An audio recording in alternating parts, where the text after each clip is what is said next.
In breaking news, the US and UK have launched a massive series of retaliatory strikes against Houthi targets within Yemen.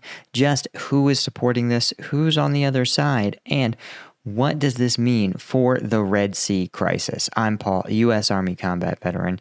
Let's get right into it. Okay, so the bottom line up front, over a dozen targets were hit within Yemen, believed to be Houthi military sites that are drone launch points, missile launch points, and other key radar and air defense sites have all been hit in a strike using warship and submarine-based Tomahawk cruise missiles, as well as fighter jets from the US and UK. The strikes, according to President Biden, were meant to demonstrate that the US and allies have no tolerance for the militant group's attacks on shipping traffic within the Red Sea. As Biden pointed out in his statement, he says, quote, "The strikes are a direct response to Houthi attacks against international maritime vessels in the Red Sea, including the use of anti-ship ballistic missiles for the first time in history."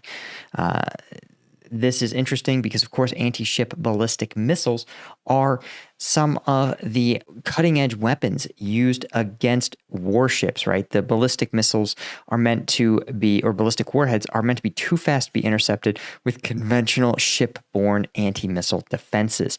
So a dangerous new weapon being trialed in the Red Sea, and worst of all, against civilian cargo vessels. Some journalists within Yemen reported the explosions occurring in Sana'a, Yemen's capital, as well as the western port area of the city, and strikes in the Houthi-controlled towns of Taiz and Damar. Now, I find two key pieces of this story interesting that I want to call your attention to. The first is the governments that support this action and issued a statement saying as much. This is Australia, Bahrain, Canada, Denmark, Germany, Netherlands, New Zealand, and South Korea, as well as the US and UK.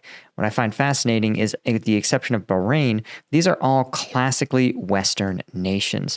And this is, of course, serving the Houthis' ultimate goal, I believe, of dividing expanding the Israel-Hamas conflict to be a larger conflict between the West and the Muslim world. This is, of course, Iran's goal, since Iran itself cannot take on the entire West. They would need the whole Muslim world. And more importantly, they need Saudi Arabia, who's currently backed by the United States, to be forced to distance itself from the US and therefore become less of a regional rival for Iran. Now, of course, it may also be true that the Houthis hope to effectively hold the Red Sea hostage with their strikes, because if they are able to sink a vessel within the Red Sea, the navigable channel is actually relatively small, meaning that a destroyed ship could very well prevent maritime traffic from navigating the Red Sea at all. So this threat is extremely real, extremely persistent, extremely credible. And the million-dollar question is, will this escalate?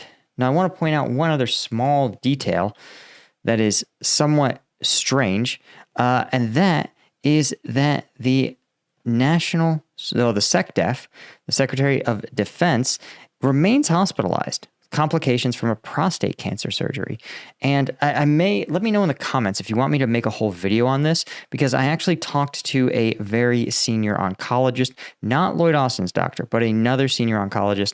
And he said there was some really bizarre things about the public story behind Lloyd Austin's decision to get this surgery. So, yeah, let me know in the comments if you want that larger video. But the biggest takeaway here, again, is the Red Sea crisis is escalating, not de-escalating. Anyway, guys, hit like and subscribe. Of course, you should definitely check out my Strike Gum, the ultimate caffeine gum, 0 sugar, 90 milligrams of caffeine in every single piece. Check it out, strikegum.com. Hit like and subscribe. See you in the next one. Cheers.